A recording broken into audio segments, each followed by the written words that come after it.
கர்த்தருடைய பரிசுத்தமான நாமத்திற்கு ஸ்தோத்திரம் உண்டாவதாக. இன்றைக்கும் நாம் தியானத்திற்கென்று எடுக்கப் போகும் வசனம் யோவான் 16 அதிகாரம் அதன் 20வது வசனம். அதன் கடைசி பகுதி, உங்கள் துக்கம் சந்தோஷமாக மாறும் என்று நமது ஆண்டவரும் இரட்சகருமாகிய இயேசு கிறிஸ்து இன்றைக்கு நம்மை பார்த்து கூறுகிறார். நாம் இந்த உலகத்தில் வாழும்போது அநேக காரியங்களுக்காக துக்கப்பட்டு கொண்டிருப்போம், துயரப்பட்டு கொண்டிருக்கோம். இது எப்படியாக முடியும் என்ற எண்ணம் நமக்குள் அநேகம் எழும்பிக் கொண்டிருக்கும். ஒரு சந்தேகத்தின் விளிம்பில் தான் நம்மளுடைய வாழ்க்கையை நடத்தி கொண்டிருக்கும். ஆனாலும் கர்த்தர் சொல்லுகிறார், உங்கள் துக்கம் சந்தோஷமாக மாறும் என்று. எப்பொழுது நம்மளுடைய துக்கம் சந்தோஷமாக மாறும்? வாசிப்போம். ஏசாயா 35 அதிகாரம் அதன் 10வது வசனம். கர்த்தரால் மீட்கப்பட்டவர்கள் திரும்பி ஆனந்த களிப்புடன் பாடி சியோனுக்கு வருவார்கள். நித்திய மகிழ்ச்சி அவர்கள் தலையின் மேல் இருக்கும். சந்தோஷமும் மகிழ்ச்சியும் அடைவார்கள். சஞ்சலமும் தவிப்பும் ஓடிப்போம் என்று எழுதப்பட்டிருக்கிறது. இது ஏசாயா தீர்க்கதரிசியினால் இஸ்ரவேல் ஜனங்களுக்கு கர்த்தரால் அருளப்பட்ட தீர்க்கதரிசன வார்த்தைகள். இஸ்ரவேல் ஜனங்கள் பாபிலோனுக்கு அடிமைத்தனத்திற்கு சென்று விடுகிறார்கள். பழைய ஏற்பாட்டின் காலத்தில் அநேக அடிமைத்தனங்கள் இருக்கிறது. பெலிஸ்தரின் அடிமைத்தனங்கள், எகிப்தின் அடிமைத்தனங்கள்.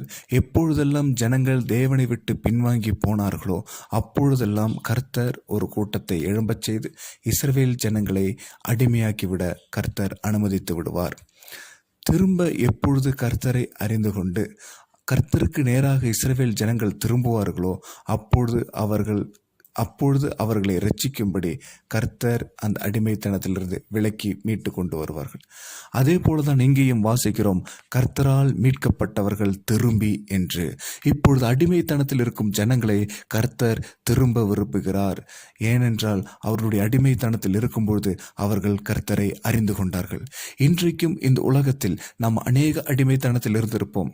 2000 ஆண்டுகளுக்கு முன்பாக நம்மளுடைய அடிமைத்தனத்திலிருந்து விடுவிக்கவே கர்த்தர் அவருடைய சொந்த குமாரனை இந்த உலகத்திற்கு தந்து நமக்காக சிலுவையில் அறையப்பட்ட நம் ஆண்டவரும் இரட்சகருமாகிய இயேசு கிறிஸ்து.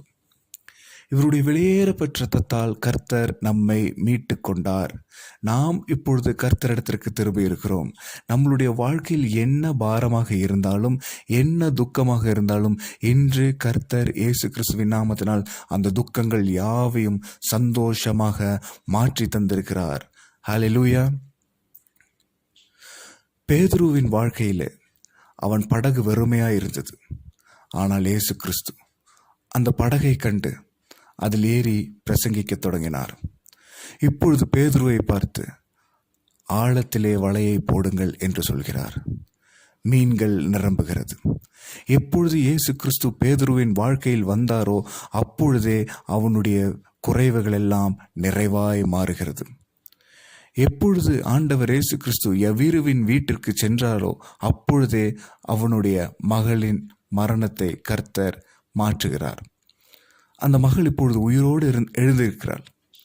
நம்மளுடைய வாழ்க்கையிலும் இதே போல் ஏதாவது குறைவுகள் இருக்கிறதா? இயேசு கிறிஸ்துவை உங்கள் வீட்டிற்குள் வரவையுங்கள்.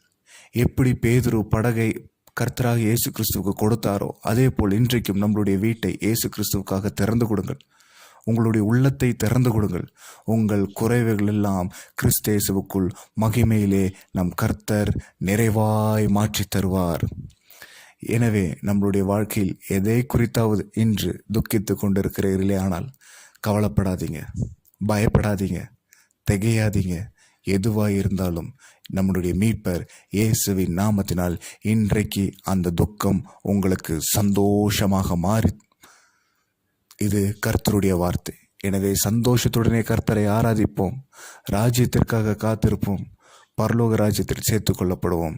கிறிஸ்துவின் வருகை மிக மிக சமீபமாயிருக்கிறது. இந்த கடைசி காலத்திலே சந்தோஷத்துடனே கர்த்தரோடு சேர்ந்திருப்போம். கர்த்தர் நம்மை வழி நடத்துவாராக. கர்த்தர் தாமே இந்த வசனங்களை ஆசீர்வதிப்பாராக. ஆமேன், ஆமேன்.